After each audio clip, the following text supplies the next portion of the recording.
Здравствуйте, дорогие наши друзья. Меня зовут Саидмурод Давлатов. Я бизнес-тренер с 98 года. Саидмурод Давлатов – доктор психологических наук, доктор экономического развития, профессор бизнеса и маркетинга, основатель и президент Международного центра развития человека «САМО», инвестор в недвижимость, эксперт по взаимоотношениям мужчин и женщин, автор серии книг-бестселлеров «Философия муравья» общим тиражом более 2 миллионов экземпляров, издаются в СНГ и США, владелец и совладелец 18 видов бизнеса. Индивидуально обучает 269 предпринимателей с годовым оборотом до $3 миллионов. Международный бизнес-тренер с 1998 года. У меня опыта более 60 бизнесов, и на данный момент 18 моих бизнесов действуют, работают в территории СНГ и за рубеж в Дубае, Китае и Америке. За эти годы я обучал более 600 тысяч человек по финансовой грамотности, и больше 278 предпринимателей у меня учатся индивидуально. За 4 года $27 миллионерами выросли. На данный момент с каждым днем растет конкуренция. Большинство методик ведения бизнеса, которые раньше мы работали, были актуальны, сейчас становятся неактуальными. Рынок начинает требовать от нас быть больше профессионалом, чем раньше. Большие остатки, надутый персонал, неокупаемые рекламные расходы, надутые арендные площади. Покупка клиента придется очень большие затраты делать. Стоимость одного потребителя с каждым днем растет для нас и так далее. Дорогие друзья, работая с предпринимателями и в бизнесе самому 20 лет и накапливая достаточно опыта, могу сказать несколько основных вещей, на чего надо внимание обратить. Самое первое – это вы сами. Ваши способности принимать правильные решения. Если вы почитаете книги о бизнесе, почитаете деловую литературу, вы увидите, что большинство из них рассказывают и рекомендуют. 80% они говорят о психологии, только 10-20% они говорят о, скажем, о технологии, говорят о какие-то фишки и так далее. Но 80-90% роль играет ваше сознание, ваше мышление, умение видеть, стратегически мыслить, можно сказать, дальновидность и ваши способности понять. Мы понимаем, что граница ваших достижений определяется уровнем вашим пониманием. Поэтому самое первое, с чего вы должны начинать, это умение правильно принимать решения. Что является показателем, что вы научились правильно принимать решения? Это последствия. Каждое решение, которое мы принимаем, либо приближает нас к нашей цели, либо нас отодвигает от нашей цели. Если вы приняли решение, и это решение помогло вам сократить время и помог вам меньшими ресурсами добиться большего результата, получается, что вы приняли правильное решение. Но если вы приняли решение, которое за ним последовало дополнительные затраты, дополнительные расходы, например, вы приняли решение, с кем работать, быть партнером, приняли решение, какой рынок заходить, какой продукт запускать, какую технологию использовать, все эти решения, они являются стратегическими решениями. Те решения, от которых зависит судьба вашего бизнеса. Поэтому самый первый шаг – это работайте над собой. Если вы уставшие, ваше сознание уставшее, ваши взгляды устаревшие, ваши, можно сказать, точка зрения однобокные и так далее, очень тяжело делать бизнес, даже если у вас супер технология будет. Поэтому первый шаг – это начните работать над собой и начните именно от себя. Первый шаг. Второе, что необходимо делать, это умение понять и создать сильную команду. Есть такая фраза: если хочешь быстро пойти, иди сам один, но если хочешь далеко пойти, создай команду. Вам нужна сильная профессиональная команда. Без команды далеко не пойдешь, это уже понятное и ясное дело. Работайте над тем, чтобы организовать работу хорошо, а не над тем, чтобы работу делать хорошо.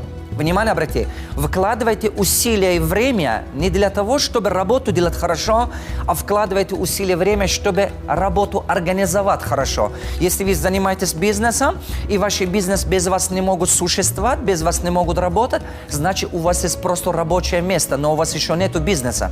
Бизнес – это значит система, которая работает без нас. Это система, целая система, которая функционирует без нас. Люди объединены не вокруг лидера, а люди объединены вокруг идеологии, вокруг миссии того, какая ценность несет этот бизнес. То есть в вашем бизнесе должна быть какая-то смысла. Понятное дело, что все хотят зарабатывать, но ваш смысл жизни не в этом заключается. Поэтому второй важный момент, именно то, что сейчас мы с вами говорили, создайте сильную команду.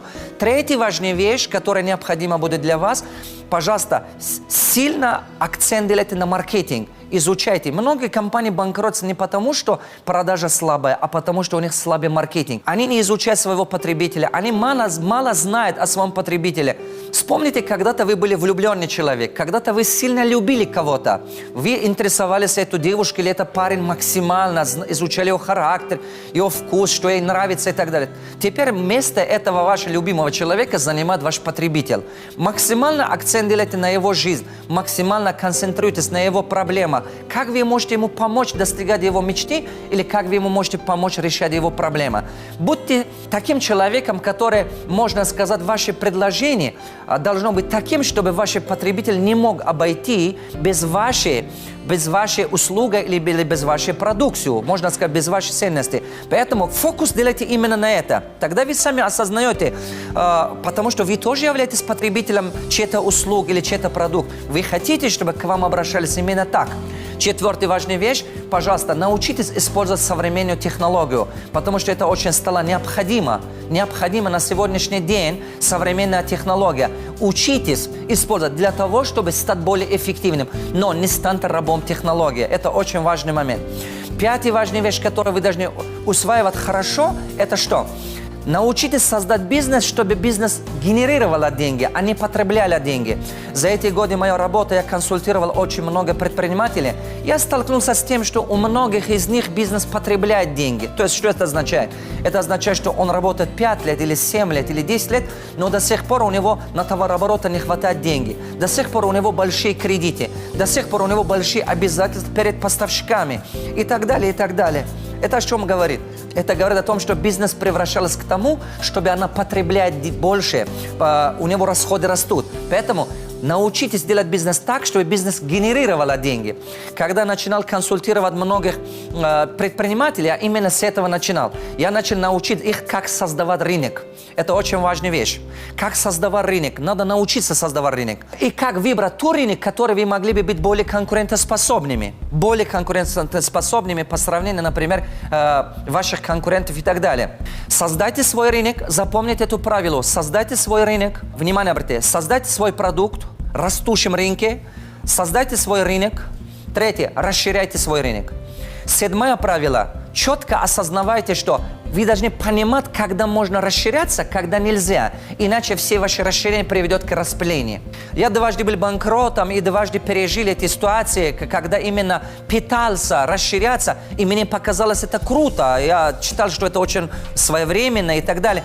И я начал преждевременное расширение заниматься, и итог это привело к распылению. Я был очень счастлив, правда, на тот момент, что у меня дополнительно 36 магазинов появились и так далее, 3 стран мира и так далее. Но потом, когда начали банкротство, пойти было очень трудно. 2 показателя, когда вы можете расширяться. Первый. У вас появляется, то есть вы с того источник дохода довели до потолка проходимости. То есть любой источник дохода имеет до потолка возможностей. Доведите его сначала до потолка возможностей, даже если у вас есть ресторан, или у вас есть кафе, или у вас есть магазин и так далее. До потолка проходимости доведите этого. С этого бизнеса, с этого источника дохода максимально постарайтесь выжимать то, что вы можете получать прибыль и так далее. И когда вы видите, что у вас появляется, то есть лишний товар, то есть у вас много накопилось остатки. Первый показатель. Второй, у вас накопилось уже определенный резервный фонд, который вы понимаете, что эти деньги сюда вложить снова в продукцию или что-то, смысла нету. Вот тогда, пожалуйста, расширяйтесь. Но если вы занимаетесь услугой, 2 показателя, которые помогают вам расширяться, это первый. У вас резервные деньги появились. Второй, резервные кадры появились. Если вы занимаетесь услугой, концентрируйтесь на это. Дорогие друзья, дорогие предприниматели, быть бизнесменом – это не обман, это не хитрость. Это просто служить людям, через бизнес выражать себя. Это то же самое, как кинорежиссер через свой фильм выражает себя, как художник через картину. Быть предпринимателем – это не означает, что просто впихать свой продукт или свой товар, кому нужен, кому не нужен. Нет. Быть предпринимателем – это ты слуга народа. Больше всего вы оплачиваете за все. Поэтому именно эту ценность надо понимать. Быть предпринимателем – это служить людям, максимально служить людям, максимально больше создавать рабочее место, больше принести пользу. Если ты научился зарабатывать больше, ты должен эти деньги использовать максимально на полезности. научитесь создать систему, которая работает без вас, что даже если спустя 10-20 лет вы уйдете от бизнеса, чтобы бизнес мог процветать без вас. Желаем вам успехов!